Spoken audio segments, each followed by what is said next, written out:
नमस्कार सर्वांचे. आज आपण अत्यंत महत्त्वाच्या अशा लाडकी बहीण योजना याच्यासाठी नवीन अपडेट घेऊन आलेलो आहोत पहा. तर लाडकी बहीण योजनेत नवे नियम. आता पती आणि वडिलांचे ई-KYC बंधनकारक.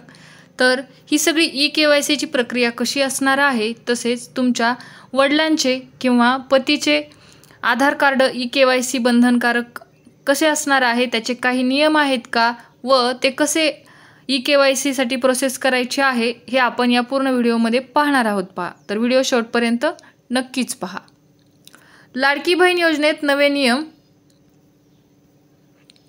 लाडकी बहीण योजनेत नवे नियम. राज्याच्या तिजोरीवर मोठा आर्थिक ताण. पती किंवा वडिलांची ई-KYC करणे सक्तीचे.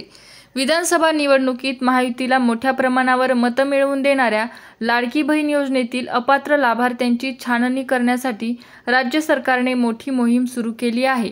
या योजनेमुळे राज्याच्या तिजोरीवर मोठा आर्थिक ताण निर्माण झाल्याने सरकारने आता कठोर निकष लागू केले आहेत पहा.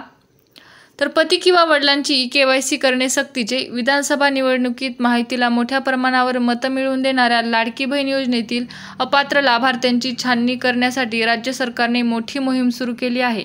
या योजनेमुळे राज्याच्या तिजोरीवर मोठा आर्थिक ताण निर्माण झाल्याने सरकार आता कठोर निकष लागू करत आहे पहा. तर काय अटी शर्ती तसेच ई-KYCची प्रक्रिया काटेकोरपणे आली नव्हती, मात्र वाढता आर्थिक भार लक्षात घेऊन अलीकडच्या काळात लाखो बोगस लाभार्थ्यांना या योजनेतून वगळण्यात आले आहे.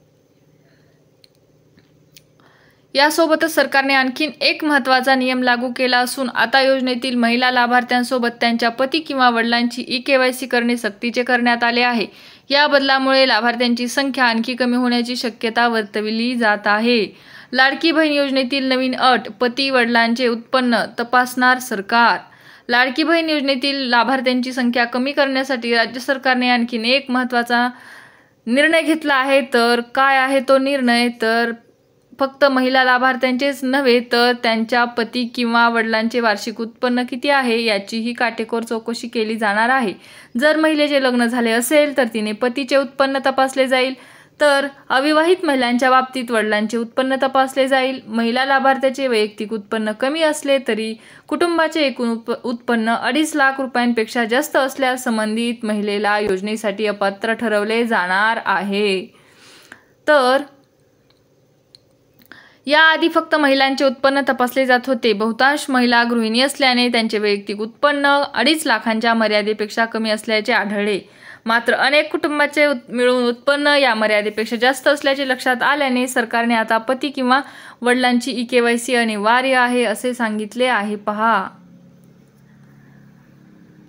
मुख्यमंत्री माझी लाडकी बहीण योजनेचा लाभ घेण्यासाठी राज्य सरकारने लाभार्थ्यांसाठी ई-KYC प्रक्रिया अनिवार्य केली आहे. यासाठी लाभार्थ्यांनी अधिकृत संकेतस्थळावरच लॉग इन करून ई-KYC करायची आहे. तर ladkibaheen.maharashtra.gov.in येथे जाऊन आवश्यक टप्पे पूर्ण गरजेचे आहेत पहा. इतर फेक वेबसाईटवर जायचं नाहीये. संकेतस्थळावर गेल्यानंतर ई-KYC बॅनरवर क्लिक केल्यावर संबंधित फॉर्म उघडतो. येथे लाभार्थ्याने आपला आधार क्रमांक आणि कॅप्चा कोड भरून आधार प्रमाणीकरणासाठी संमती दिल्यानंतर सेंड OTP या बटनावर क्लिक करावे. नोंदणीकृत मोबाईल क्रमांकावर आलेला OTP टाकून सबमिटवर क्लिक केल्यानंतर पुढील टप्पा सुरू होतो. प्रणाली सर्वप्रथम तपासते की संबंधित लाभार्थ्याची ई-KYC आधीच पूर्ण झाली आहे की नाही. जर ई-KYC पूर्ण असेल तर ई-KYC आधीच पूर्ण झाली आहे असा संदेश दिसेल. जर ई-KYC पूर्ण असेल तर ई-KYC पूर्ण झाली आहे असा संदेश दिसेल. जर पूर्ण नसेल तर आधार क्रमांक पात्र यादीत आहे का हे तपासले जाईल.